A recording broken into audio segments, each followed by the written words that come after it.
할렐루야.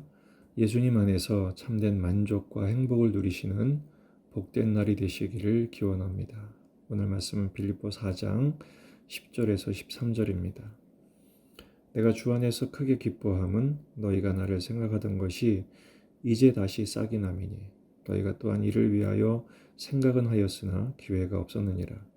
내가 궁핍함으로 말하는 것이 아니니라. 어떠한 형편에든지 나는 자족하기를 배웠노니 나는 비천에 처할 줄도 알고 풍부에 처할 줄도 알아. 모든 일 곧 배고픔과 배부름과 배고픔과 풍부와 궁핍에도 처할 줄 아는 일체의 비결을 배우노라. 내게 능력 주시는 자 안에서 내가 모든 것을 할 수 있느니라. 아멘. 본문에 계시된 주님은 어떤 분이신가? 자족의 비결을 배우고 누리기를 원하십니다. 바울은 10절에서 내가 주 안에서 크게 기뻐한다고 다시 한번 선포합니다. 근데 이 기쁨은 빌립보 교회가 바울을 생각하며 섬겼던 것이 다시 회복된 것에 대한 기쁨이었습니다. 바울의 일정은 분주했고 하지만 교통은 불편했으며 또 통신이나 연락수단이 여의치 않았던 그때 바울과 단절된 경우가 많았습니다. 더구나 지금 바울은 감옥에 갇혀 있잖아요. 그래서 빌립보 교회가 섬기고자 했으나 용이치가 않았죠. 다시 그것이 연결되어서 감옥에 갇힌 바울을 빌립보 교회는 최선을 다해 옥바라지를 하게 된 것입니다. 하지만 바울이 이렇게 기뻐했던 것은 그런 공급을 받았던 것, 필요를 채움받았던 것에 있는 것만은 아니었습니다. 바로 바울은 어떤 형편에 있든지 자족의 비결을 배웠기 때문입니다. 그러면서 바울은 이렇게 선포하죠. 내게 능력 주시는 자 안에서 내가 모든 것을 할 수 있느니라. 모든 그리스도인들이 사랑하는 말씀입니다.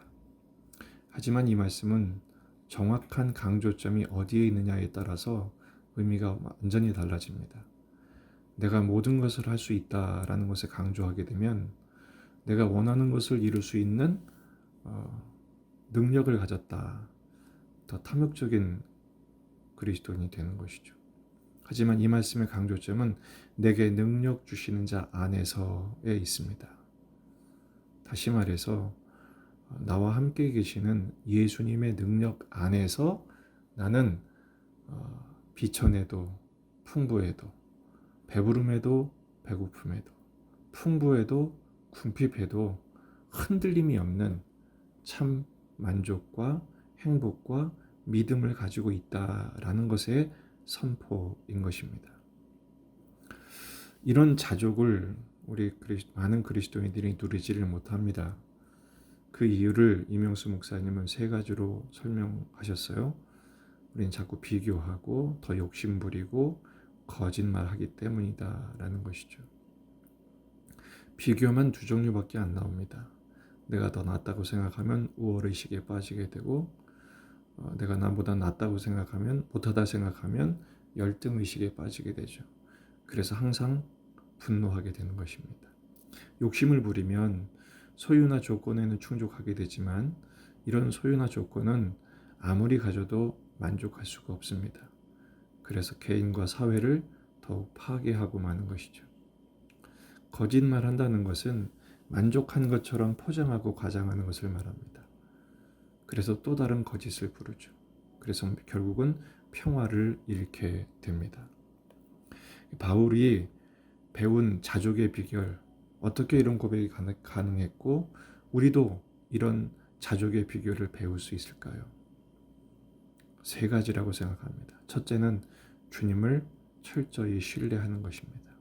전능하신 하나님 아버지, 나를 위해서 모든 것을 내어주신 그리스도의 십자가의 사랑을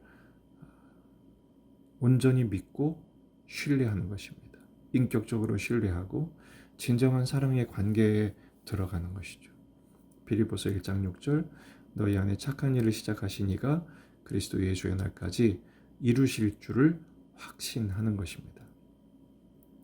그 신뢰의 확신 속에 사탄도 사람도 어떤 열악한 환경도 이 관계를 흔들지 못하죠.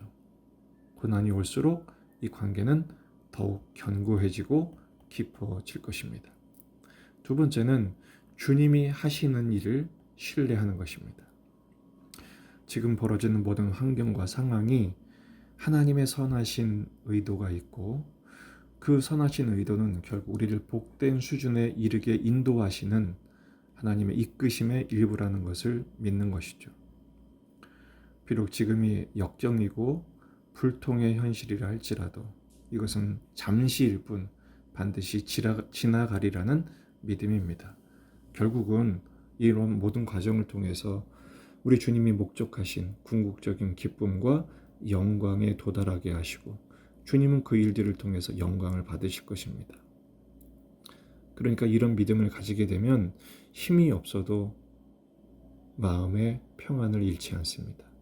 왜냐하면 내가 힘을 빼도 하나님이 이루시니까요. 바울의 대부분의 체험이 그것입니다. 바울은 가는 곳마다 사실은 대부분 실패했습니다. 계획대로 되지 않았고, 유대인들은 맨날 회방을 났으며 바울은 고난을 당하기 일쑤였습니다. 그런데 그렇게 쫓겨다니다가 오히려 그 쫓겨다닌 그곳에 하나님이 영광의 꽃을 피우시죠. 부흥하게 하시고 열매를 얻게 하시고, 마치 나는 아무것도 한 것이 없는데, 할 수 있는 것이 없었는데 얻어 걸리듯이 말이죠. 로마서 8장 28절 말입니다. 이 말씀은 우리에게 참 큰 소망과 믿음을 줍니다. 우리가 알거니와 하나님을 사랑하는 자 곧 그의 뜻대로 부르심을 입은 자들에게는 모든 것이 합력하여 선을 이루느니라. 하나님이 부르셨고 하나님이 모든 것을 합력하여 선이 되게 하신다는 것을 신뢰하십시오. 그리고 나는 주님 안에서 참 만족을 발견하는 법을 연습하고 배워서 체득하는 것입니다. 주님을 아는 지식, 주님을 온전히 의존하는 연습, 말씀 묵상을 통해서 이것이 가능하죠. 그 신뢰하는 주님과의 소통의 연습, 기도를 통해서 가능합니다. 그 주님을 내가 그렇게 신뢰하는 주님의 뜻대로 사는 연습, 순종이죠. 그러니까 이런 친밀한 신뢰의 관계로 다른 어떤 일이 일어나도 구애받지 않는 깊게 연결된 믿음의 관계, 사랑의 관계, 신뢰의 관계, 그 안에 들어갈 때 어떤 형편에서든지 자족의 비결을 체득하게 되는 것입니다. 그렇게 될 때 내게 능력 주시는 자 안에서, 그 주님 안에서 내가 어떤 일도 감당할 수 있고 이겨낼 수 있고 극복할 수 있게 되는 것이죠. 주님이 내 안에 계시고 내가 주님 안에 있음이 전부가 되는 연습, 올 한 해 우리의 표가 예수님과 함께죠. 그 주님과 함께 오늘을 걸어가는 것입니다. 그래서 비록 꽃길만 펼쳐지지 않아도 오히려 가장 영광되게 하시고 영광을 받으시며 우리의 삶을 통해서 찬양이 되게 하시는, 찬양을 받아내게 하시는 그 주님을 체험하게 될 것입니다.